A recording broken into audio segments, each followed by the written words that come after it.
Welcome back, everyone. Oh, it's so good to see you here on a brand new episode of All Gas, No Trash. Or maybe it isn't. I don't know. I guess we'll find out today. My name's Josh, and I'm here with good buddy Adam. Yes. And today we're going to talk about Clarion show that we just went to. We literally just came from there. But before we get to that, we have the obligatory, legally obligated No Curse Minute, sponsored in whole by Game Rage Magazine. And for those of you that are joining us for the first time today, we thank you for coming here.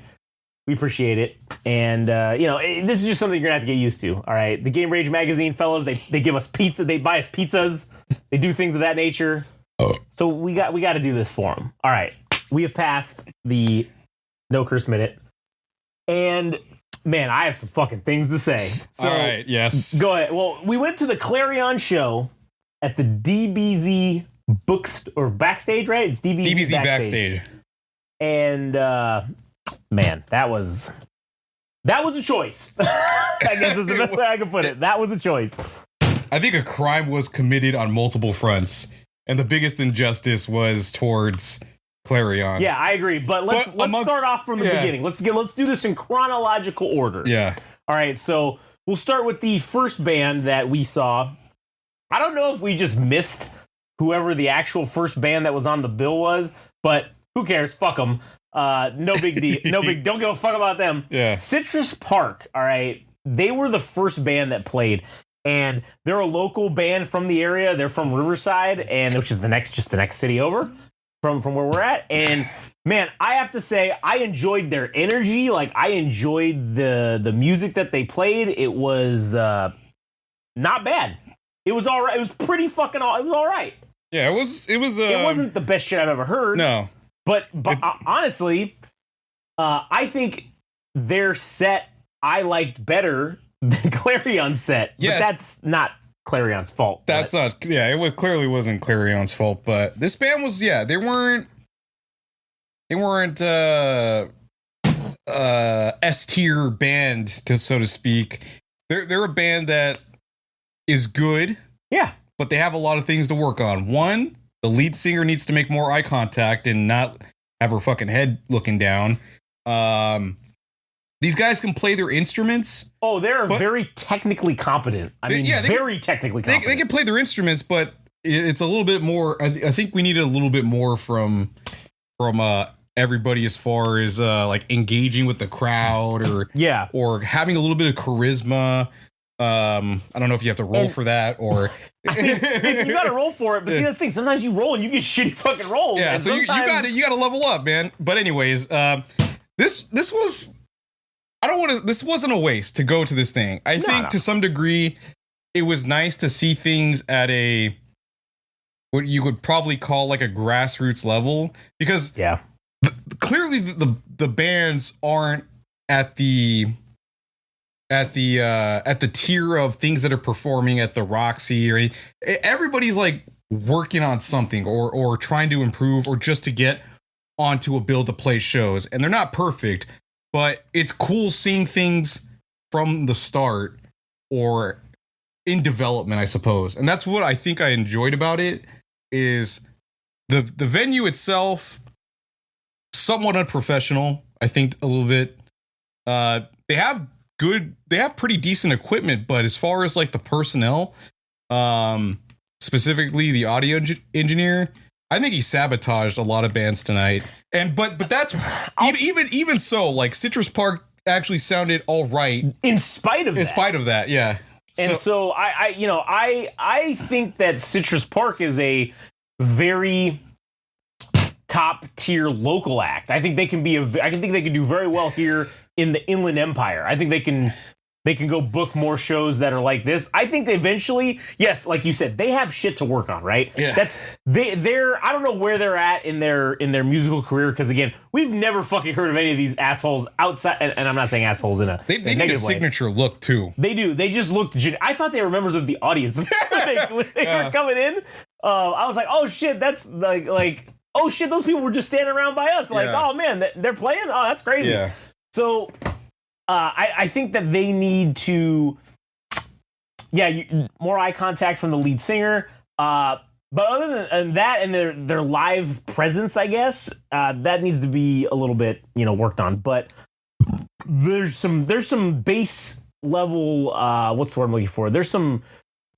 It's base level talent there, right? And so like that shit can be worked on. That shit can be improved upon. The stuff that they need to do, and that's I think they're going to be a very good local act. I think is what they can do. Yeah. Good opener for like dude, they were a perfect opener for Clarion. I don't know who the first opener actually was, but that was the first one we saw. That was the first one we saw, and this should have just been the opener. Like that was a good opening set, and I think eventually they can go and headline shows out in the local Inland Empire area. Yeah, I think if they they work on that stuff you were talking about. So then, do you have anything else more about them? They played like 4 or 5. I think they played 5 songs. Yeah, one of them was a cover. 4 of them were original songs, and I think one of them was a cover. Not a fan of covers. I don't think. I hate to say it. It's obviously a crowd pleaser to do that type of thing. It's like a cheat code, right? Yeah, it's like, oh, they like this music, so it's like a cheap pop. Yeah. Because people will be like, oh, I like Blink-182, and maybe I'll like this band too because they played a song from a band that I like, and they like them too. But it's like, man, you should just go strictly off of your own merits. Like, true, because I'll tell you what. Okay, there was when we went to go see that Lindsey Sterling concert or whatever. I don't even know the name of that band that was the one that opened for her, but they literally did the Fresh Prince of Bel-Air theme song. I remember that. I remember nothing fucking else about them. And I think that was to their detriment. So, I think if you're an up-and-coming like band, don't fucking even bother playing anybody's shit. Just play your own shit. Just make up your own stuff and play it, and don't even fucking do covers. Unless you want to just be a cover band. Then I guess just go be Journey the cover band, or whatever the fuck cover band you want to be. But don't do covers. Anyway. Jihad. Yeah, the jihad. Or no, what is the word for pilgrimage to like Mecca? Is that a jihad? No, jihad is like a holy war against like the infidels or whatever. Oh fuck, I forgot what the word for a pilgrimage to the Holy Lands, like for Mecca. I forgot what that word is. I thought it was jihad, but fuck it doesn't matter. Anyways, Detracting from the point. Anyways, so then we get into the next band that played, which so this band was called the Carbon Hearts, all right? Yeah. Now, there was a dude, okay, so this dude fucking was like 8.5 feet tall, all right? He walks in, he's wearing some shit, and I told Adam, I'm like, all right, this motherfucker is either in the music industry, he's like one of their agents or a booking agent or somebody, or he's in one of the next bands. And sure as shit, he was the lead singer of this next band, the Carbon Hearts. Yeah. And we gave him one song. We said, all right, we're gonna give him one song because we never heard of him. We'll see what they have to say. We did the same thing for the previous band. I could just tell, like, if that dude was in a band, I wasn't gonna like it because he had the fishnet gloves, the Jeff Hardy fucking gloves.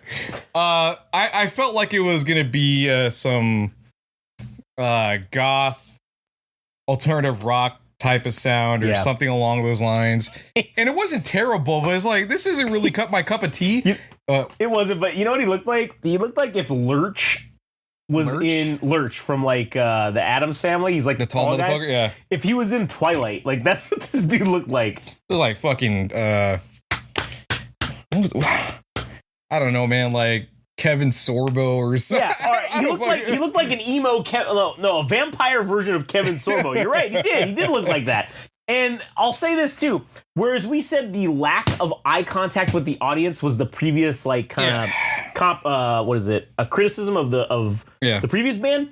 There was too much fucking eye contact with this guy. He was systematically fucking going and doing the typical looking across the audience. Man, it didn't feel natural. Like, it just felt like you're forcing it. It felt weird. I wasn't paying attention. Oh, I did not like that at all. I was like, the second he did that, I'm like, oh no. And I do have to be a little bit biased and prejudiced here. The second I saw him and he walked up there and he starts doing shit, I'm like, I'm already going to hate this. I already know this. I already know I'm going to hate this because this guy, I hate the way he looks.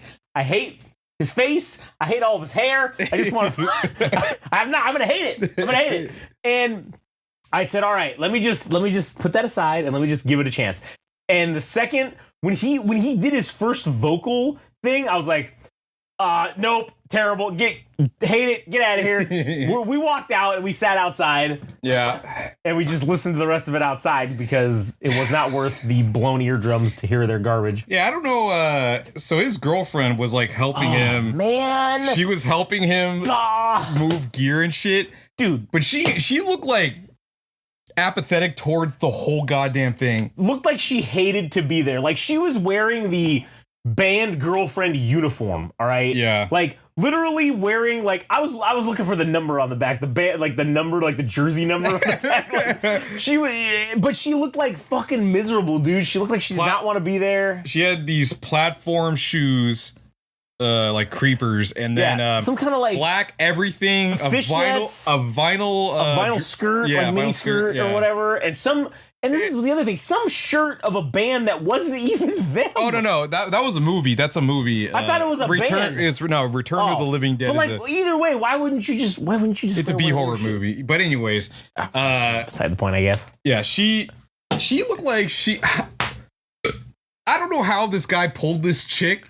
Because he's the lead singer of a band, and he's 8 feet tall. Sucks massive fucking dick, and it's hard to imagine that guy could pull a chick. But yeah, when you're young and stupid, 6 feet tall, and lead singer of a band, yeah, that's enough. That's it. That's all it takes, bro. That's all it fucking takes. Ah, shit, man. And the funniest part, I mean, I think it's funny. It's fucked up, but I think it's funny. Was when they were leaving, right? He's literally carrying like a water bottle in his hand, and she's behind him lugging his fucking guitar. Lugging his guitar, bro. Yeah. What in the god? That guitar weighed more than she did, and she's just fucking lugging that shit around like it's her job. She deserves better. She does deserve better, man. She deserves better, and I hope she finds another lead vocalist from another band who's more talented and holds the door for her. Yeah. Because I tell you what, like, that's somebody's daughter, right? Yeah. If that was my daughter, I'd be whooping that dude's ass every fucking day of the week. He'd be fucking 6 feet under. 6 feet tall, 6 feet under, all right? Like, nothing but holes in his body with the 88 Maverick shotgun. Oh, yeah, absolutely. with that fucking bird shot, all right? Okay, so then the next band after that was... Okay, and I'm not... Sure. We're not, like, experts on stuff, right? But just from an audience perspective, if I'm going to a show, you can't have bands with the same words in their name. Because I was very fucking confused. We had... And then not only that, you stacked them right on top of each other. So you had the Carbon Hearts, and then you had the next band called Unicorns at Heart. And I'm like, the fuck, is this the same fucking act? Are they gonna put on those inflatable unicorn outfits? Like, what the fuck's going on here? Yeah. And so these guys showed up, and I looked up their shit because I didn't know who they were, and I saw their little album art or whatever from their album. Oh, the cover, or whatever, the cover image, and like it's just them like standing in like T's and like one's facing forward. They're T-posing. Yeah, I'm gonna hate this. I don't know what it is they're doing, but I don't like it. I didn't pay attention because I didn't even listen. Neither did I, but I kind of heard a little bit, and I was just like, meh, whatever. So then they were the last band before Clarion. All right. Yeah. So Clarion, let's put it 14 minutes. We're gonna now this is gonna focus on Clarion. Yes. Okay. So after we do this whole thing, we got to do. We actually have to listen to the single that they released. Yeah, we haven't listened to it, so we're gonna do that too. Also, the reason why we're gonna listen to it is because we couldn't fucking hear it. What in the holy fuck is going on here? What is the name of the fucking promoter for this? Craton? Corden. Something with a K? James Corden. Rodent core. Horse. What is? I don't even know what's happening. I was just like, hey, they're not getting our endorsement, and we're not going to say their name properly because fuck that. Fuck them. All right, who like the? And listen, I'll be honest. All right, I was outside. I was fucking about, and I was talking to the guy a little bit. Okay, and I mean, he's out there fucking doing magic tricks with coins, and I'm like, okay, that's cool and all. Yeah, but why don't you do the greatest magic trick of them all and equalize the vocals, you son of a bitch? Yeah. Like, Why would and my because this was a theme throughout the night. It was. The vocals were just garbage. They were drowned out. I don't know why they had everything else so hot. I don't know if that's like the new thing. I don't know if I'm fucking retarded. I don't know. But I don't like it because you could not hear the vocals on a lot of stuff. Now, there were some of them that those Carbon Heart guys, you could kind of hear the vocals on that guy. Same thing with Citrus Park. They were still a little drowned out, but you could still hear her. It was all right. And she has like a really good voice, so like you could kind of hear that. She had to sing over it though. Yeah, she had to yell. And then you come to Clarion and you can't hear shit. All I heard was just guitars and drums, and that's it. Okay, so I will say, if things had been all right with the bass and her vocals, I think it would have been salvageable to some degree if it was just like, I don't know, like another 25% for, or even if they dialed back the drums and the guitar. They needed to dial that shit back like 35%. Yeah, I don't know what the numbers were, but it doesn't really matter. The point being that drum kit actually sounded pretty good. Like, oh yeah, the guitars were too loud, especially because it's shoegaze. Like, you get a lot of guitar distortion, so it's like what's really accomplished by making it as loud as possible? Nothing. In my opinion. They should have scaled that back, turned up her vocals and her bass, and had that more in the foreground, because I think that would have made it like it would have evened out how loud the guitar was. Because even if they dialed back the guitar, it's still gonna be fucking loud. But like, at least you can get the bass and the vocals. But yeah, that was just consistently the problem with the whole set, is that you couldn't hear a fucking thing.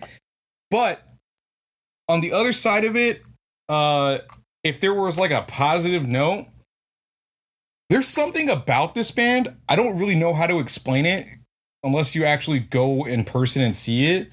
But there is some type of like vibe or energy that wasn't present for the other bands. Like, these people are very sure of themselves and what kind of music they're making, and it comes across that way. And also, I mean, as shitty as it sounded, it was better than everything else. Yeah, I agree. I'll say this too. They know how to work the crowd. Yeah. That was there was crowd work going on. There was no, you couldn't hear that though, but like at least they you could kind of hear it because like the dude who was on the rhythm guitar, that dude, he's the only guitar. The main guitar or whatever, she was the bass, right? Yeah. Well, I'll get to the other guy in a minute, but like, okay, so the guitarist, he was like, "Oh, my eyesight's not so great, so can you guys like move up?" Yeah. Genius. That is excellent crowd work. Yeah. And live, like, listen, again, I want to preface this with, this shoegaze, whatever the fuck this is, it's not my scene, all right? I don't like this shit. It all sounds the same to me, whatever. But regardless of my personal opinion, like, I'm not listening to Clarion because I enjoy them, but there is for sure something there. Yeah, there is. There is a level of talent that exists there, and they have all of the tools necessary. And again, I think this shit that all sounds the same, I think these Zoomer kids love that dumb shit. And again, it's not for me, but I'm my demographic, my 35 to 45 or whatever demographic. Yeah, who the fuck knows what it is? That demographic that we are in, that's not who they're making this music for. They're making it for the 18 to 35 or 18 to 34 demographic. Yeah, I mean, I could tell you who the audience is. It's people that listen to Julie. It's people that like Fleshwater. It's people that like those type of bands. I think for sure there's an audience obviously there for them like you're saying, it's probably the 18 to 29 audience that'll probably eat that shit up. Oh, loving it. Yeah. And fuck, what was I gonna add about? So, all right, I don't mean to sound like an asshole, and I know they're probably gonna listen to this, but I don't really give a shit. Yeah. So the guitarist had. Wait, hold on. Let me pause it so we can turn that, because I don't know if that's gonna be picked up. Okay, all right. Let me go turn that off. All right. Hold on, we'll pause it. All right. Stand by. Okay, all right. We just pause it. So, all right, go ahead. All right. So I think there's something else to them that I think I could say that maybe is a selling point for the band as well. I'm not sure how big people are a fan of like the Cranberries, but if we had gotten like a decent mix of the band, I think that would have come across better live. But even if we don't have that, if you refer to their recordings or their songs on Spotify or whatever digital streaming platform, there isn't like an air or a quality that reminds me of like the Cranberries. I think for them to maybe incorporate elements of what the Cranberries do, they can open themselves up to a wider audience, because I think that shoegaze shit it's only gonna take them so far. I think if they soften up their sound like the way the Cranberries do it, on top of what they're already doing, I think that could open the door for them so much more. But also, there's other things to talk about that we'll get to, but we'll strictly talk about the set right now. Yeah, so what else did you have to add? Okay, so this may come off as insulting, all right? But I don't know if I necessarily mean it in that way. Okay. So there was this guy that was off to the stage. The one with the hat? Yeah, that was sitting off to the side. That was up there, okay? On the stage, off to the side. Oh, never mind. No, he's off to the stage. Okay, he's up to at the top, off to the stage. And in what I can only describe as essentially like the musical version of a cuck chair. Like he's sitting in this like cuck chair and he's changing out guitars. Yeah. Now, I don't know what the fuck the point of that was. Yeah. I don't know if that dude was like a roadie, and then he comes up and he does some like this was like string shit, which I thought was hilarious. All right, that was fucking great. It's like they let the cuck get his nut by like doing that or whatever. I don't know. This, like I said, is only described as like the musical version, the live performance version of a cuck, because that's the whole vibe I got the whole time I'm sitting there, and I'm like, man, they're literally cucking this dude like they're playing this music and he's just sitting there going like, yeah, this is so great. Like he's jerking off in the corner. And I'm like, what is he doing? Yeah, he was crouched on the ground like a gremlin. He's got one of the guitars. He's like fingering one of the guitars while he's like doing it. I don't know what he was doing. I think he was tuning the guitars. Yeah, but like, okay, first of all, why do we need 8 fucking guitars? That's what I was gonna say, dude. I don't mean to sound like an asshole, but that was what my next point was gonna be. So the guitars had like a guitar rack, and it had 5 or 4 different guitars. No, he had like 5 or 6 guitars on there.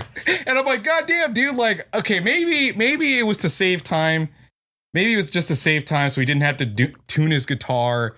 And I don't know if that would take like 30 seconds or a minute. I don't know how much time it takes to tune a guitar. But he had 4 fucking guitars. Yeah.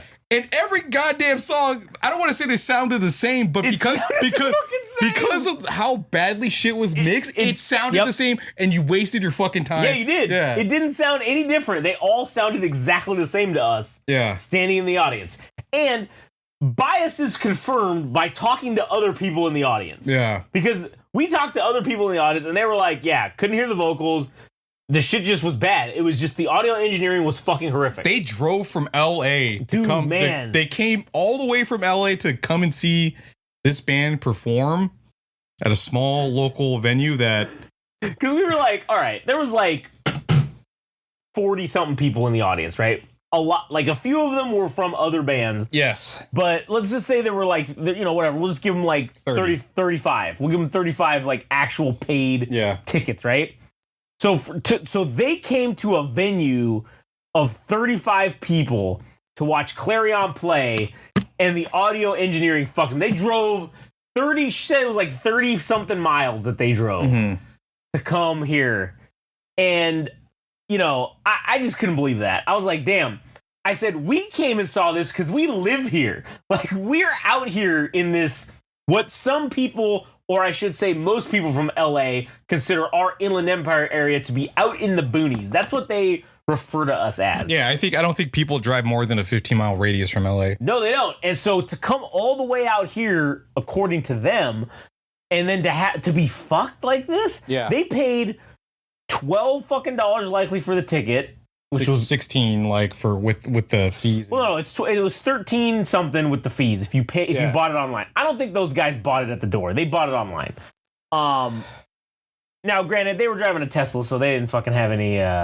They were electric, so they didn't give a fuck about gas mileage. But like for us, if we would have drove to LA to go see this and be given this performance, Yeah. I would have been now.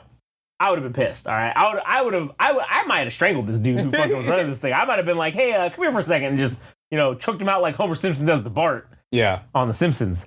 But I don't think that this promoter did themselves any favors by doing this way. The people that were there, I will say this. It seemed like people knew each other, all right? Implying that the majority of the people there were like regulars that just come there every Friday night or every night they do a show, and they just show up because it's something to do. It's cheap as fuck, and it's something to do. And sure, there's nothing wrong with that. I will say, I don't know if you noticed this other guy, though. Okay, there was one guy in the audience that showed up right before Clarion started. You probably didn't notice him because he was behind you the majority of the time. Because I was in the back, you were, in one of your areas doing things. But I was chilling in the back. And so this dude shows up in a button-down shirt, slacks, and I'm like, that's management. That's an agent. That's a booking agent. And he was there with his girlfriend. And the whole time he's doing these weird little dancing things. And I'm like, that guy's fucking like. Are you talking about the guy in the corner? No, not that guy in the corner. There was another guy that was behind you the whole time. Oh, okay, I got you. He was wearing like this white, it was like a polo, or not a polo. Okay. It was a white button down, like suit shirt or whatever, right? And he had like some suit slacks on. Okay. And he had dress shoes, and I'm like, he only showed up for Clarion. That's. I think that dude is there, is involved with their booking or whatever, their agency. Guaranteed. He had his girlfriend there. It looked like. They were, whatever, just having a good time, and he was doing the typical white boy fucking dancing weird shit. I thought that was funny. But there was a dude on the front, like you're talking about, that was just skanking the whole time. I don't know. That was the one move this dude had, was skanking. Yeah. And I was like, oh, okay, this dude's into it. And man, props to that guy for just fucking being himself, Yeah. It was cool to see that. Yeah. It was cool to see that there were people there that could just go there and just enjoy music for music. Yeah. And nobody's got any expectations. I don't know. That dude looked like he goes, him and his girlfriend probably go there all the fucking time, every night. And this just so happened oh, cool, who's this band? Clarion. I don't know. All right, cool, let's go. Mm-hmm. And I will say the dude, there was a lot of people from other bands that performed earlier there. And that stayed to watch Clarion. So I think that's another good indication that even they know and realize Clarion's gonna be something. Yeah. I mean, it's usually common courtesy to stick around. You don't have to do it, but I mean, at least sticking around for one or two songs is common courtesy for bands to show a bit of support. But so you have anything else to say about the set? No, I mean, I wish I could have heard that American Girl song that's the single. Wish I could have fucking actually heard what she was fucking saying. Yeah, that would have I mean, we're gonna listen to it right now, right? But yeah, so what I want to do now is what's that time? Is that 29 minutes? Yeah. All right, so now we're gonna transition over to talking about some of the things that we've picked up on as far as news relating to Clarion. So they recently signed with the booking agency, and I don't remember their entire roster, but one of the bands that's featured on Bandit Booking. Bandit Booking has this group named Sundiver CA, which is from Corona, funny enough. And now they add Clarion to the roster. So I think, again, for a band that we know have 6 or 7 shows that they performed because of the fact that there's 6 or 7 YouTube recorded sets that are, or rather they're available on YouTube. That is a rather quick turnaround to be picked up by a booking agency. You have anything to say about that? No, I mean, that is pretty quick, man. Only 6 or 7 live shows and already got booking agency. That is pretty good. Yeah. And the other thing that was particularly interesting was the guitarist had this sticker for a band called The Crimes, and this band wasn't particularly big, but I remember them, and I don't know how many other people remember them, but we're going to talk about them briefly. So there was this band in LA called The Crimes, and the lead vocalist was murdered in a car accident. It looks like a street racing accident that resulted in her getting killed. And so they had a sticker of that band, and that girl, the vocalist's name was Anna Solis. So it was rather touching or cool to see that a band like Clarion has a sticker on their gear to acknowledge and even remember a band that is no longer existent at this point or active, but honoring their memory. So I thought that was pretty cool. Yeah, no, it's pretty legit. So what's the time now? 31 minutes and 8 seconds. Okay. So now we'll transition over to listening to the single. So now we can do that. All right, what was the name of it? It's American Girl, I think. So all right, so now even though we're deep into this episode, fire up your music, Apple Musics, your Spotify's, your Pandoras, your phonographs, sonographs, audiographs, I don't know, whatever the fuck they're called. Get out your record player and type in, what is it? American Girl is the name of the song. American Girl, Clarion. Yeah. All right, here we go.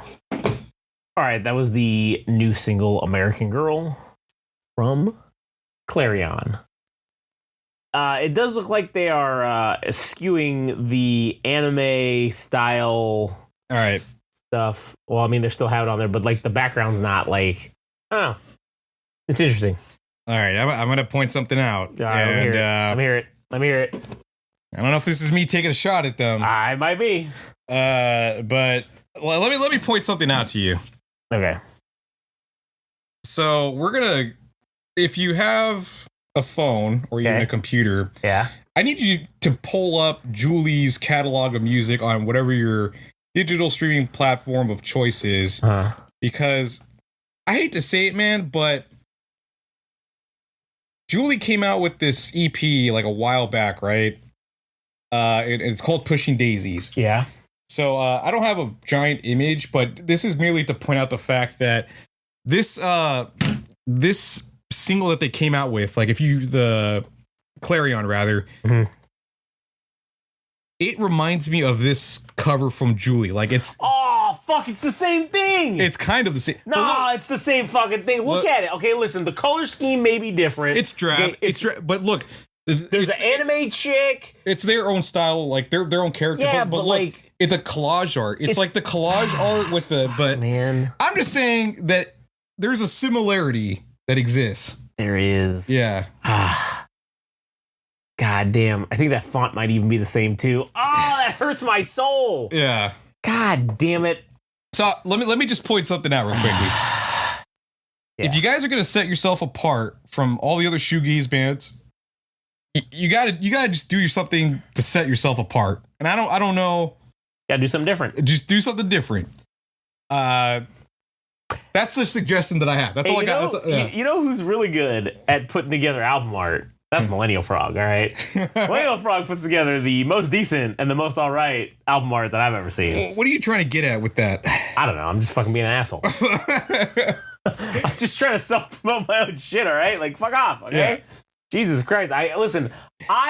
Millennial Frog gets radio plays in India like a shit ton, okay? So, like, Millennial Frog is the soundtrack of World War III, okay? It actually is. Comfy tunes for the end times. The Indians love that shit, all right? And they're playing it as they're bombing Pakistani military bases and firing up their nuclear weapons. That's not even a joke. Like, I wish it was, but it's not. Yeah. If you guys want proof, I have the receipts. Ask Josh. I have the receipts. He'll take photos of his CD Baby. Yeah, my CD Baby and my Apple Music fucking thing, because they send me a goddamn email every month. Hey, Millennial Frog, look what you had this time. And all the radio plays are in literally fucking India. Yeah. And I don't know why. Like, I have no idea why, but they love that shit. Yeah. So I'll take it. As far as the track goes, it's what you already expect from Clarion. and there's nothing wrong with it in any regard. Like I said, it's for people that enjoy this type of music, the shoegaze music, and everything else they encapsulate. But now I'm kind of serious because there was these wailing vocals in the background. Now I'm of the belief that they need to do some homework and look into the Cranberries if they don't already know the band. I'm sure they will, but I think that's how they get themselves to the next level, and to open up themselves. But I don't have anything additional to say about this particular show or even the band itself. I think we've kind of exhausted all topics, and even the horse has been beaten to death. Yes. So hopefully you got your fucking fill of Clarion, and yeah, that's all we have to. Yeah, fuck it. Go check them out. All right. That's all we got to say. Go check out Clarion. Find out for yourself. Definitely go check out Citrus Park. Go check out those other assholes. The heart. No. Fuck it. Go check them out anyway. No, go check them out and decide for yourself that it's garbage. Okay. Don't just take our word for it. I want to promote freedom of choice. Right? Go listen to fucking. I'm not promoting them, but go listen to them and find out if you think they suck. And if we're wrong, tell us we're wrong. And if we're right, then be like, yeah, you're right. That shit sucks ass. All right. That's all I got to say. Okay, anyway, that's fair. All right. That'll be the end of it. We'll catch you guys on the next one.